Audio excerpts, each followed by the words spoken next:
무리뉴 감독 시절에 손흥민을 극대화시켰던 토트넘에서의 모습이 콘테 감독 지금 올 시즌엔 좀 많이 사라졌었는데 네. 요거를 클린스만 감독이 다시 많이 되살린 것이 아닌가 싶을 정도로 너무도 자유스럽고 너무도 편하게 아까 뭐 어떤 분께서 말씀하셨지만 손흥민 웃는 모습 보니까 너무 좋다고. 네, 얼굴에 꽃이 폈더라고요. 그렇습니다. 축구를 즐기면서 또 2골까지 넣기 네. 때문에.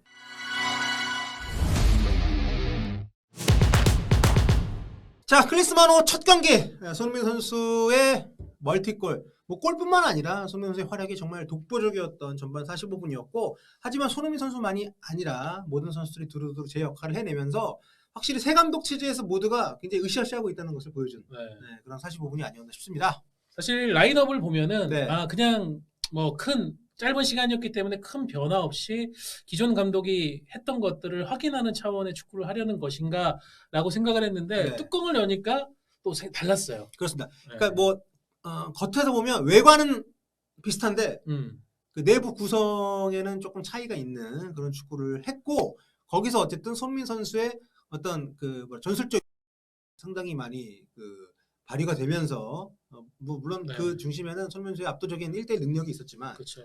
손흥민 선수가 네. 온더볼도 잘하고 오프더볼도 잘하는 선수이기 때문에 클린스만 감독이 그걸 활용해서 공격력을 극대화하기 위해서 손흥민 선수에게 최대한 네. 프리맨이 될 수 있는 그렇죠. 네, 그런 찬스를 만들어주는. 그러니까 기본적으로 우리가 그 보낸 라인업에서는 4-2-3-1 형태라고 보여졌는데 실제 뚜껑을 열어보니까 4-4-2고 손흥민 선수가 조규성 선수 아래에서 자유롭게 해집고 다닐 수 있는 네. 그런 자유를 클린스만 감독이 줬다는 게 이 전반전에서 나타난 가장 큰 변화가 아니었나 싶습니다. 그렇습니다. 뭐 4-2-3-1 4-1-4-1 형태로 볼 수 있지만 정확히 보면 4-4-1-1 형태로 정우영 선수가 전진을 하고 황인범 선수하고 동일 선수가 뛰면서 손흥민 선수가 투톱이기도 하면서 윙어이기도 하면서 공격형 미드필더이기도 하면서 메잘라이기도 하면서 이런 굉장히 다양한 역할을 그렇죠. 무리 없이 수행을 하면서 팀의 어떤 감독이 원하는 그 작지만 큰 변화를 주도를 했다는 거 그러면서 본인이 2골을 또 만들어냈고요.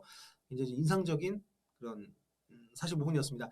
하지만 팬들은 어쨌든 이강인 선수에 대한 기대치가 많이 높았었는데 네. 오늘 클린스만 감독은 이강인 대신에 뭐 이재성, 정우영 선수를 작은 정우영 선수를 넣었다고 할 수 있죠. 근데 전반전에 사실 작은 정우영 선수의 투입 효과가 그렇게 크진 않았어요. 네. 근데 이제 저희가 얘기하고 있는 4-4-1-1 형태에서 양 윙어들이 또 중시해야 되는 역할이 중앙지향적인 플레이를 해야 되는 네. 부분도 있거든요. 저는 뭐 이강인 선수도 당연히 그 역할을 할 수 있다고 보고 네. 다만 이제 클린스만 감독하고 이제 코칭 스태프의 우선 선택은 프라이브로 뛰고 있는 작은 정우영 선수였다고 생각을 하는데 네.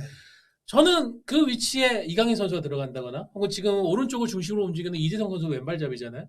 거기에 이강인 선수가 들어가든 어느 위치에 향후에 들어가더라도 또 역할을 할 수 있을 것 같다. 이전에 벤투 감독 체제에서는 이제 계속 시스템의 어떤 적합성의 문제로 이강인 선수를 기용하기 어렵다라는 분석이나 우회적인 그런 그렇죠. 표현들이 있었잖아요. 그런 것도 있고 일단 벤투호가 완성이 되는 과정에서 이강인 선수가 소속팀에서 기회를 많이 못 얻고 하면서 소집도 잘 안 됐기 때문에 이미 골을 갖춘 팀에 이강인 선수를 선발로 쓸 수 있는 여지가 그렇죠. 없었던 거고 지금은 클린스만호가 아직 시작 초기 단계니까 얼마든지 뭐 들어갈 수는 있죠. 근데 오늘 이게 윙어들의 역할이라든가 중앙 지향적인 플레이도 같이 해줘야 된다는 걸 봤을 때는 이강인 선수가 단지 뭐 공격형 미드필더 포지션이 아니라 좌우 윙어 쪽에 들어가더라도 뭔가 할 수 있는 그 클린스만호의 시스템은 또 전반전에 체크가 됐다라는 느낌이 듭니다. 네, 저는 좀 긍정적인 게 뭐냐면 그동안 새 감독님들이 왔을 때 우리는 뭐 감독님들의 국적이나 축구적인 배경이나 여러 가지가 달랐던 것도 있지만 자기 색깔을 빠르게 내기 위해서 기존 것을 좀 어느 정도 해체를 하고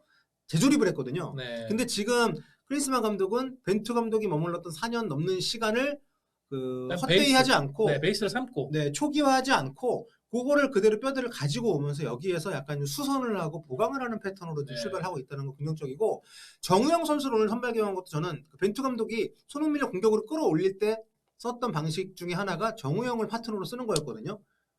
정우영 선수가 상당히 많이 뛰고 또 손흥민 선수가 남겨둔 공간을 잘 좀 만들어줄 수 있는 선수이기 때문에 작년 6월 A매치 때 이제 그런 방식들이 많이 나왔었죠. 네. 그래서 뭐 전반 마지막 공격 장면 때 보면은 정우영 선수가 또 중앙으로 순간적으로 이동하고 손흥민 선수가 또 왼쪽으로 빠지면서 그렇죠. 공을 잡는 그런 패턴도 나왔었습니다. 그렇습니다. 오늘의 클린스만호에서의 손흥민은 거기서 더 나아갑니다.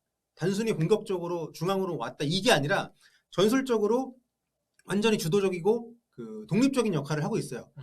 본인이 수비적으로도 압박도 굉장히 잘해주고 동료들의 어떤 연계 과정에서도 계속 그 시야에 나타나주면서 볼을 받고 뿌려주는 역할. 비교가 조금 그럴 수 있지만 무리뉴 감독 시절에 손흥민을 극대화시켰던 토트넘에서의 모습이 콘테 감독 지금 올 시즌엔 좀 많이 사라졌었는데 네. 요거를 클린스만 감독이 다시 많이 되살린 것이 아닌가 싶을 정도로 너무도 자유스럽고 너무도 편하게 아까 뭐 어떤 분께서 말씀하셨지만 손흥민 웃는 모습 보니까 너무 좋다고. 네, 얼굴에 꽃이 폈더라고요. 그렇습니다. 축구를 즐기면서 또 2골까지 넣기 네. 때문에 필드골 1골 또 프리킥 1골 후반전 더 기대가 좀 되고 어쨌든 손흥민, 김민재 공수의 핵입니다. 이 선수들을 어떻게 극대화시키느냐가 결국 우리 대표팀의 성과와도 연결이 될 수밖에 없기 때문에 그런 부분에서 일단 클린스만의 전반전 45분은 굉장히 인상적이었다. 이렇게 볼 수 있지 않나. 그렇습니다. 네. 후반전 변화를 좀 많이 주겠죠. 그래도 좀 두 경기 동안 많이 좀 보고 싶을 텐데.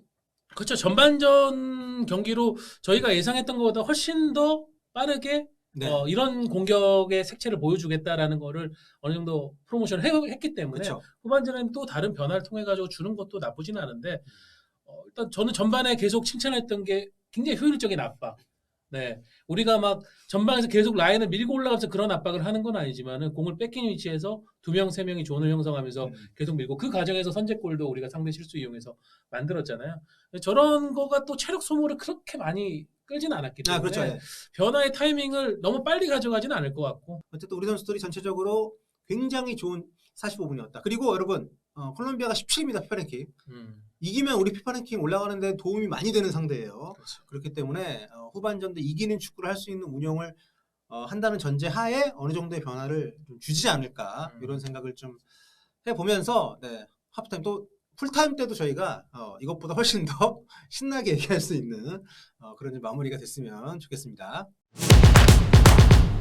자, 경기가 이렇게 끝이 났습니다. 우리가 하프타임 토크 때 정말 아주 개흥분을 했었는데 거기까지였어요. 어떻게 보면 후반전에 콜롬비아가 시도했던 변화를 우리가 좀 제대로 대응을 좀 못한 것이 아닌가. 하메스 선수가 2선에서 움직임을 많이 갖지 않으면서 힘을 아끼는 전반전 모습이 있었다면 후반전에 하메스를 끌어올리고 2선에 많이 뛰는 선수들이 배치가 되고 하면서 우리가 압박을 좀 많이 당했고 그리고 그렇죠. 콜롬비아가 전방 압박을 존을 형성을 잘하면서 우리가 공격으로 나아가는 전개가 거의 황인범 선수를 제외하면은 그렇죠. 이루어지지가 않았다.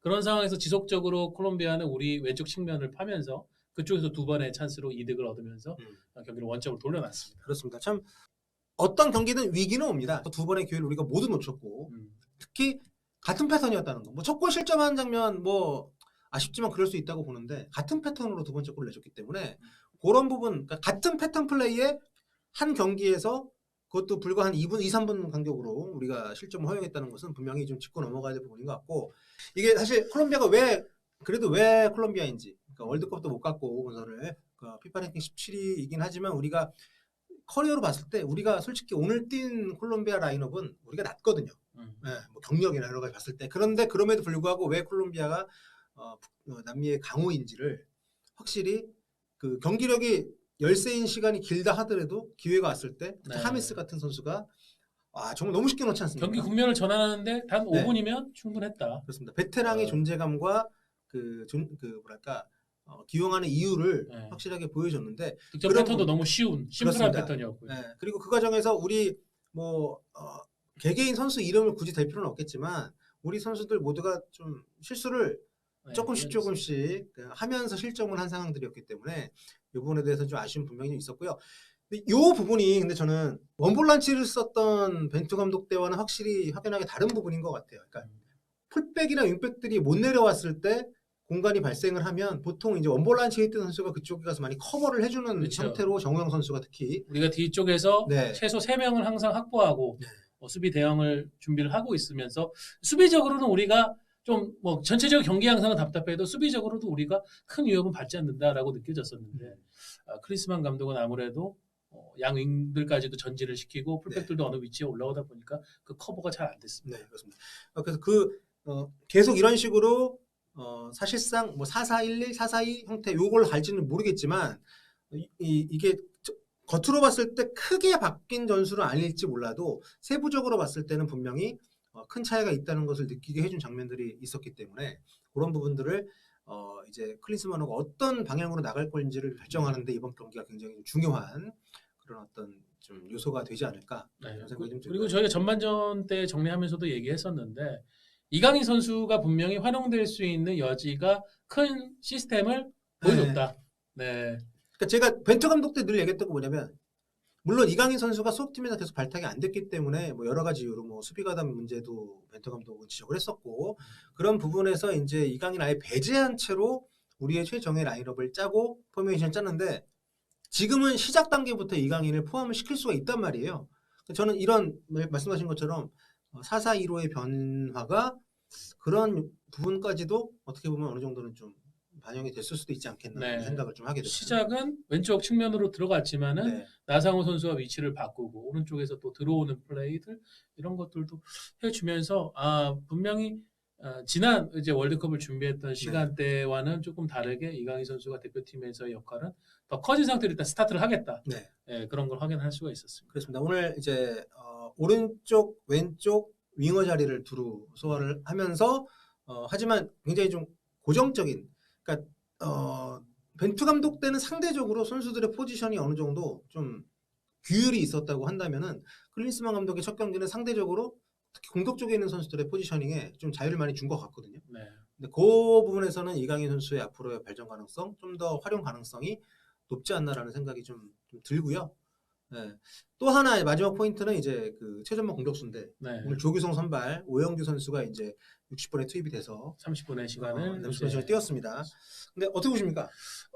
일단 힘으로 버티는 부분이나 이런 부분들은 뭐 오영규 선수가 역시 강점이 있다는 걸 보여줬는데 오히려 또 연계나 네. 활동을 하는 범위 부분은 또 먼저 들어왔던 조기성 선수가 거기 좀 낮다 보니까 그 부분에서 우리가 연계는 또 편하게 가져갈 수 있었던 것 같거든요. 왜냐면 조규성 선수는 시작부터 나와서 굉장히 힘든 시간에 뛰었고 오영규 선수는 센터백들의 힘이 좀 많이 빠진 상태에서 들어왔기 때문에 직접적인 비교는 좀 어렵다고 보는데 어쨌든 기존의 황의조 조규성 구도에 오영규 선수가 확실하게 약간 좀 뭐랄까요 따라가는 구도라기보다 동등하게 경쟁하는 그렇죠. 구도가 된 것 같아요. 행복한 고민이죠. 네. 그런 세 명의 공격수를 두고 시작해요. 왜냐하면 한때 우리 대표팀에서는 최전방에서 9번 역할을 해줄 수 있는 공격수가 거의 보이지가 않아가지고 감독들이 그쵸. 고민했던 시간도 있었거든요. 그 자카르타에서 황의조 선수가 이렇게 막 뛰어오르기 전까지. 근데 아무튼 그런 부분들이 클린스만 감독이 투톱을 가동하는 데 있어서 굉장히 또 중요한 모티브가 될 수 있다. 손흥민 플러스 네. 원, 손흥민의 그리고 파트너를 다양한 그죠. 조합으로. 손흥민을 또 윙어로도 쓸 수 있고 음. 뭐 여러 가지 다양한 가능성이 있으니까 좀 그런 부분에서 오늘 조규성과 오현규의 대결 구도 기용은 굉장히 의미가 있지 않나 이런 생각이 좀. 우루과이전에 대한 기대감을 전체적으로 올려줬던 네. 경기가 데뷔전이었다. 네. 그래서 이 우루과이전 때는 콜롬비아전 때 잘 됐던 게 얼마나 또 이어질지 후반전에 우리가 수비적으로 보여줬던 그런 문제 부분을 어떻게 또 나흘 동안 이제 수정을 해서 나올지. 마지막 질문입니다. 네. 네. 우루과이전 때 선발에 이 선수는 꼭 나올 것 같다. 오늘 뛰지 오늘 않았던 안 뛴 선수 선수 중에서요. 가운데서. 네.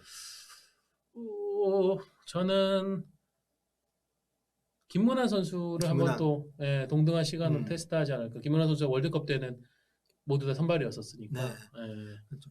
저는 황의조 선수 네, 아마 기용 가능성이 꽤 높지 않을까라는 생각을 좀 해보고 자, 아무튼 굉장히 좀 흥미로운 경기였습니다. 후반전에 약간 우리가 점유도 많이 뺏기고 좀 어려운 시간들이 있었지만 전반전 45분 동안 저희 뭐 동접자 많지 않은 오늘 입중계였는데도 전반 너무 재밌다는 얘기 채팅이 진짜 많이 올라왔습니다. 그만큼 팬들에게 긍정적이고 좋은 인상을 심어준 첫 경기였다는 점에서 클린스만 감독에게는 뭐 무승부는 아쉽지만 좀 뭐랄까요 의미가 있었던 그런 경기였던 것 같고 아무튼 우루과이전에는 기대감이 훨씬 더 커지는 그런 경기였던 것 같습니다.